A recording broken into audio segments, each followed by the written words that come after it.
Thank you very much, and good morning, everybody. Welcome to this Under the Radar session. If you wanted over the radar, I think that's across the hall there, so we're very much under the radar this morning.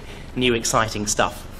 So this morning I'm going to talk to you about unleashing your authors, which are this hidden resource, this hidden goldmine, which you can use, which very few people are actually using to the full extent. So I'm going to give you some data, I'm going to give you some examples, and I'm going to give you a couple of real take-home tricks and tips that you can use in your organizations right away.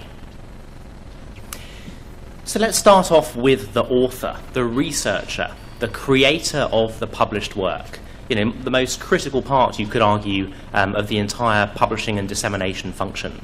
So here we have a researcher, and imagine you're a researcher. You've just submitted your paper, it's been accepted. You probably have a question at the front of your mind, and it's really important to understand what is that question that authors have just as their paper has been accepted.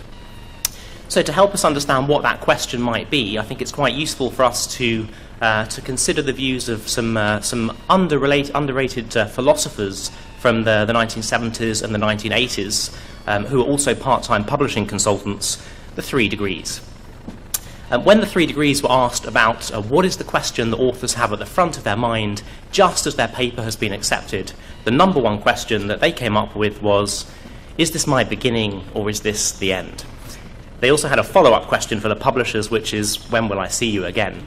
So we'll come back to the 3 degrees later on, but the whole point here is when you submit and when you're accepted, for many authors, that is the end of the process. They're then on to the next thing. That's done, it's going to do what it does, and there's no further need for them to get involved in helping to maximize the impact of their work. So we're going to look at an alternative view of that. So let's zoom up a little bit and think about some of the challenges that the information sector has. So you're an author, you're publishing within an environment, and there are a number of challenges that make it quite hard for your paper to be discovered, to be understood, and to be read. The first of these 4 challenges then is just sheer information overload.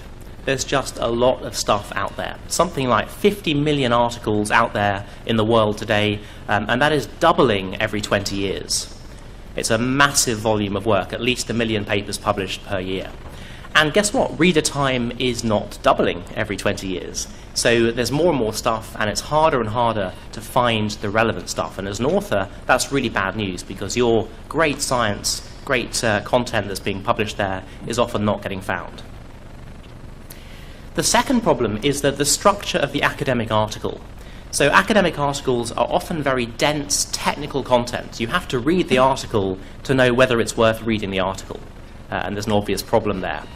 So the way in which papers are presented, it's very hard to come out with what are the key nuggets from this, what are the important points, why is it unique, why should I spend my time reading this? So that the traditional way that we publish academic articles does not help discoverability. The third problem is underutilized networks. So we know that academics are very, very good at face-to-face contact, meeting at conferences, poster sessions, presentations, and so on. Very good at sharing information, discovering new interesting topics. But they're very, very bad at using social networks. And it's in the sort of 5 to 10% range of authors that are currently using social media in any sort of active way at this point. That's what our research shows. And the fourth problem is limited publisher resources. Some of you might look a little bit like this when you're asked to do just one more thing. I don't know if any of you have infinite resources available to you. Quick show of hands. Anybody? No? Okay. So generally resources are limited, and you can't promote every paper. You know, you can try and pick out the ones that you think will be the most interesting, but you just don't have the marketing resource, the PR resource to write press releases and really have the gold treatment, the gold standard for every single paper. So we have a problem. Houston, we have a problem. Boston, we have a problem. We have a self-fulfilling popularity here. So if you plot a graph of the most used or most cited papers on the left-hand side all the way down to the least used or least cited paper on the right-hand side, you get a traditional long tail kind of curve there. So there are a few papers that make a big difference. They're very highly read, highly cited, but there are many, many papers in that long tail. And as an author, the sad truth is that many articles are never read and never cited. up to 60% in some disciplines, anecdotal research shows. You think of the cost, the effort, the time that's gone into that, it's a real waste.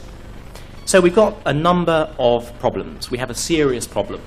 The volume of information, the dense technical nature of how content is displayed and published, the lack of use of social networks, and limited publishing resources.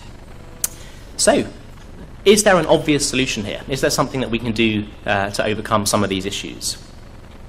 So let's have a little think here. Who could possibly help here? Who really understands the work the best? Who is already connected in with all those networks and is able to communicate it and explain why it's important, why it's relevant, why it's timely?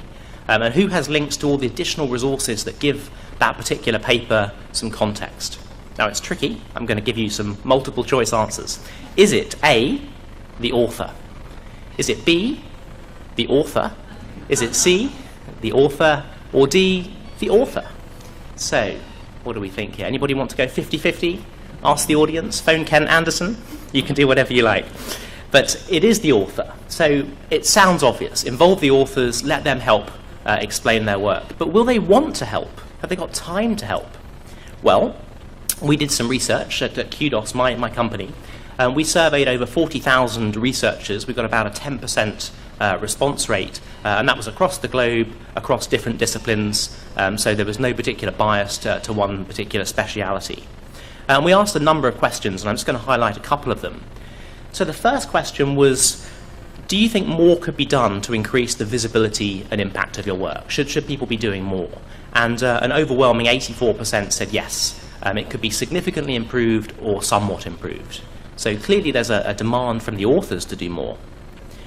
We then asked about whether your institution would help you. So do you get any support from your institution? Over half of them said, no, I get no support, or I don't know where to go. And of those that said yes, it was a very scattergun approach. There was no sort of consistency from how they get support from the institution. So more needs to be done. They're not getting help from their institutions. And then this particular question, we asked who should be responsible for helping to maximize the impact and the usage and the citations of your work. Is it you? Is it the publisher? Is it the institution? Is it the funder? And this is what they said, and I'll explain the graph because it might look a bit confusing to start with.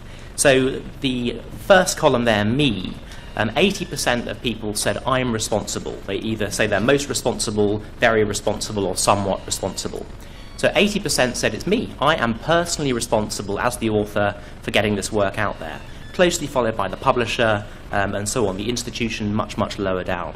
And we'll be making all these slides available, by the way, on the SSP site if you want to have a look at the numbers. So 80% said I'm responsible as the author.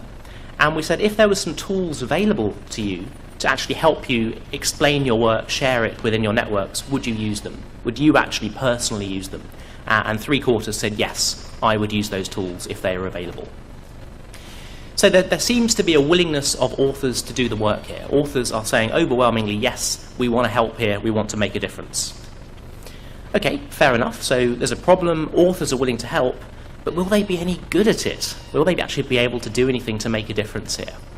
So again, we did some research here, and I could share this with you. I've only got 15 minutes here, so come and see us on stand 57, and I can share more data with you than I've got time for now. But the short answer is yes, authors actually are very good at explaining and sharing their work.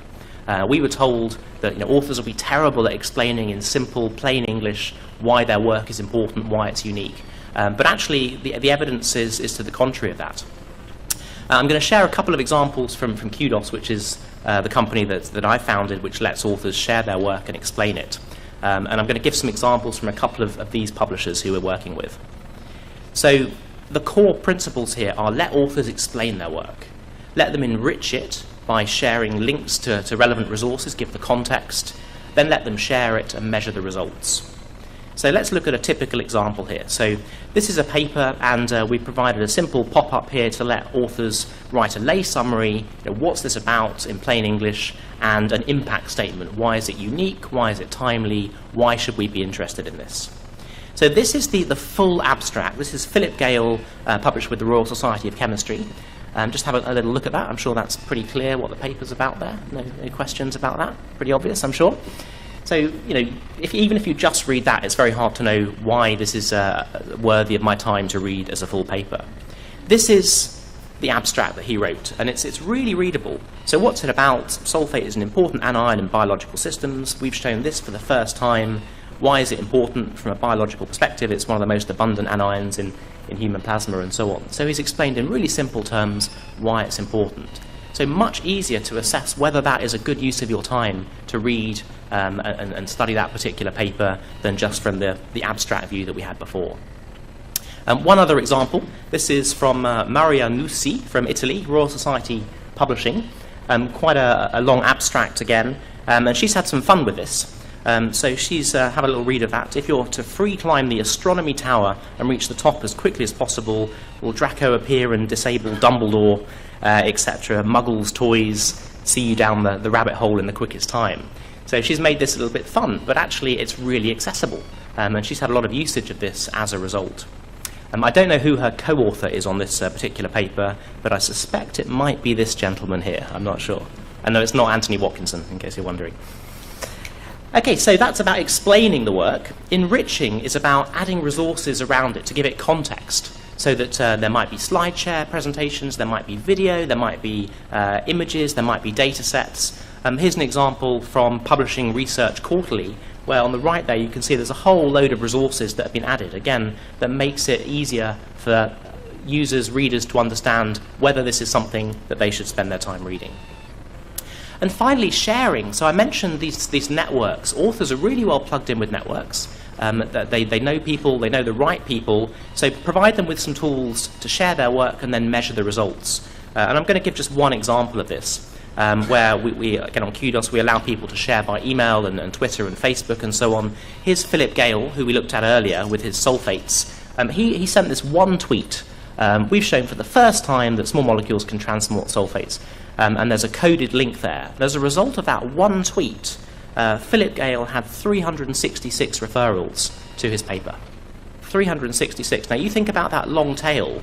I'm not sure what the scale is, but 366, that's going to push that up to the tail end of that very, very quickly. So that sort of impact from authors sharing within their networks is going to have a big impact on getting their papers more read, more found, more widely cited. So that's just a couple of anecdotal examples. I could share a lot more examples. I don't have time to do that.